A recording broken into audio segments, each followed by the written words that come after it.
Hello kila Simos Marcelo at Saiden Marcelo from Arkansas, USA.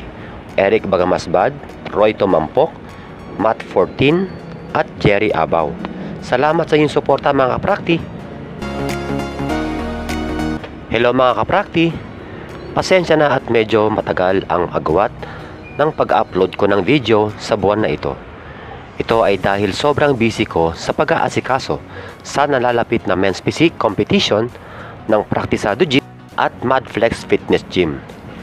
Ito ay gaganapin sa December 21, araw ng Sabado. Dahil may t-shirt printing din kami, ako na mismo ang nagtatatak dito para sa mga giveaways. Bumili din kami ng mga trophies, medals, gift pack at marami pang iba. Sinabayan pa ito ng pagkakaroon ka ng ubo at lagnat. Gawa marahil ng panahon. Anyway, ang pag-uusapan natin ngayon ay tungkol sa pag-workout sa umaga o sa gabi. Alin ba sa dalawa ang the best para sa muscle growth? Kapag sa umaga ka mag-workout, kailangan i-adjust mo yung gising mo. Depende kung anong oras ka magbubuhat. Ito ay dahil kailangan mong kumain muna bago ka sumabak sa mabigat na pag-exercise. Ang kombinasyon ng protein at carbohydrates sa iyong almusal ay pwede na upang magkaroon ka ng sapat na lakas na gagamitin mo sa iyong pagbubuhat. Tiyakin na nakapagpahinga ka ng 1 hanggang 2 oras pagkatapos kumain bago ka magsimulang mag-exercise. Tandaan nyo na kapag tayo ay galing sa pagkakatulog, hindi nangangahulugan nito na mas malakas tayo sa pagkakataong ito, kundi kabaligtaran nito. Tayo ay mahina kapag bagong gising. Kaya naman, bago ka magsimulang mag-workout, matinding warm-up ang iyong gawin. Hanggat maaari ay full body warm-up ang gawin.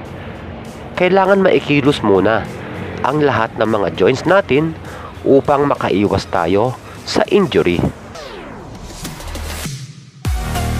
Kung sa gabi ang mas gusto mong oras na magbuhat, hindi mo na kailangan kumain ng madami bago magbuhat dahil marami ka nang nakain, gaya ng almusal at tanghalian.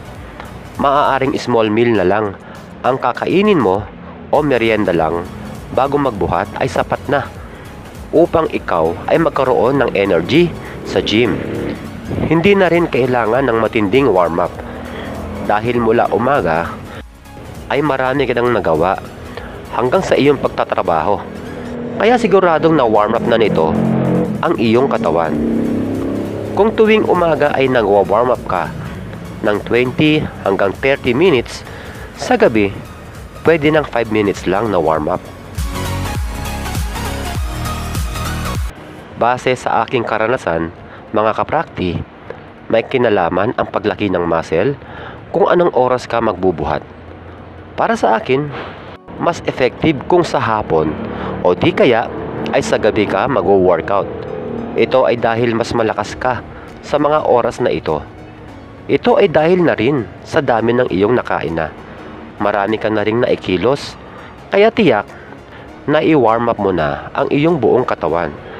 Kapag kasi sa umaga ako nagbubuhat, hirap akong makadalawang reps sa 180 pounds na bench press. Pero kung sa gabi ko ito gagawin, kaya kong makagawa dito ng 4 to 5 reps. Subalit, hindi nangangahulugan nito na hindi lalaki ang iyong muscle kung sa umaga ka magbubuhat. Siyempre makakapag-build ka pa rin ng muscle dito. Dahil ang pagbubuhat ay hindi naman kailangan sa gabi dapat, kundi depende ito sa inyong schedule o time availability ninyo. Halimbawa, ang pasok mo sa trabaho ay alas 12 ng tanghali hanggang alas 10 ng gabi. Malamang talaga sa umaga ka magbubuhat. Narito naman ang ilan sa mga advantages at disadvantages ng pagbubuhat sa umaga. Advantages sa umaga. Una, maganda para sa mga nagpapapayat dahil maaari kang mag-workout kahit walang laman ng tiyan o tinatawag na fasted workout. Pangalawa, dahil mas kaunti lang ang nagbubuhat sa umaga, mas magagamit mo ang lahat ng mga gym equipments nang hindi ka nakikipag-unahan. Pangatlo, magandang oras ito para sa paggawa ng superset, photoshoot o vlogging. Disadvantages sa umaga. Una, mas mahina ka sa umaga. Pangalawa, hindi pwede sa mga nagmamadali. Advantages sa gabi. Una, mas malakas ka sa mga ganitong oras. Pangalawa, may mga taong ayaw nang mag-isa sa gym. Sa gabi, hindi ka mawawalan ng kasabayan sa pagbubuhat. Disadvantages sa gabi. Una, siksikan kayo sa loob. Pangalawa, hindi mo magagawa ang superset dahil crowded masyado ang gym. Pangatlo, may pagkakataon na hindi mo masusunod yung mga exercises na gagawin mo. Kung pipilitin mo, maaaring magtagal ka sa gym sa paghintay sa paggamit ng mga gym equipments. Pang-apat, hindi pwede sa mga mahiyain na beginners.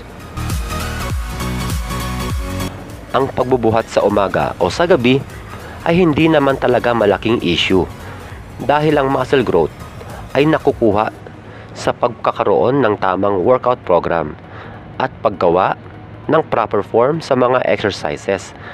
Nariyan din at napakahalaga ng nutrisyon, lalo na ng protein. At ang panghuli ay dapat magkaroon ka ng sapat na muscle recovery. Kung masusunod mo lahat yan, kahit anong oras ka pa magbuhat, ay tiyak na lalaki ang iyong muscle. Hanggang sa muli mga kaprakti, God bless!